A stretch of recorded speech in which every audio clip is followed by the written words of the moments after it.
semuanya harus dikembalikan ke aturan agama. Kalimat ini mungkin sering kita dengar di ruang publik, di grup WhatsApp, atau bahkan di podium politik. Tapi, pernahkah kita bertanya? Jika satu narasi dianggap sebagai solusi total, bagaimana dengan nasib ribuan tradisi, kearifan lokal, dan memori kolektif yang sudah menjaga tanah air ini jauh sebelum narasi itu datang? Apakah budaya harus selalu mengalah pada apa yang kita sebut sebagai kebenaran universal? Hari ini kita akan membedah fenomena yang sering memicu ketegangan di Indonesia, yaitu halalisasi ruang publik, benturan hukum adat, dan pencarian solusi total. Kita tidak akan melihatnya dengan emosi, tetapi dengan kacamata seorang filsuf postmodern, yaitu Jean-François Lyotard. Lyotard memperkenalkan kita pada konsep metanarasi atau cerita besar. Metanarasi adalah ideologi atau skema penjelasan yang mengklaim dirinya adalah kebenaran mutlak bagi semua orang. Dalam sejarah, kita mengenal metanarasi seperti Marxisme, kemajuan sains, dan agama yang bersifat institusional. Masalahnya, menurut Lyotard, kita hidup di era postmodern, atau era yang ditandai dengan incredulity towards meta-narratives, atau sebuah sikap skeptis atau ketidakpercayaan terhadap cerita besar yang mencoba menyeragamkan kita. Mari kita lihat kasus nyata di Indonesia.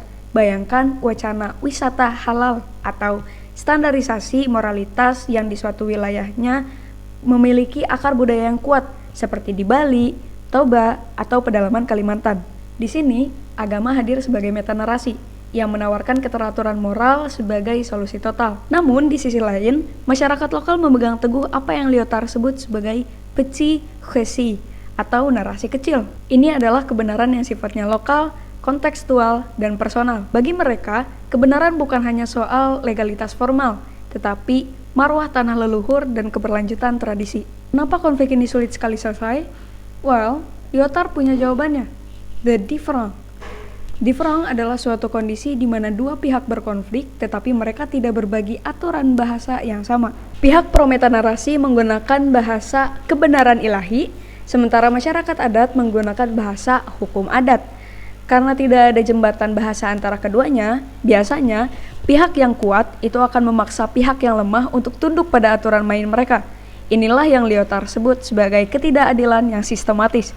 At the end of the day, analisis Lyotard bukan mengajak kita untuk memusuhi agama atau bahkan menolak kemajuan. Tetapi, Lyotard mengajarkan kita dan mengingatkan kita bahwa dunia yang adil adalah dunia yang merayakan fragmentasi.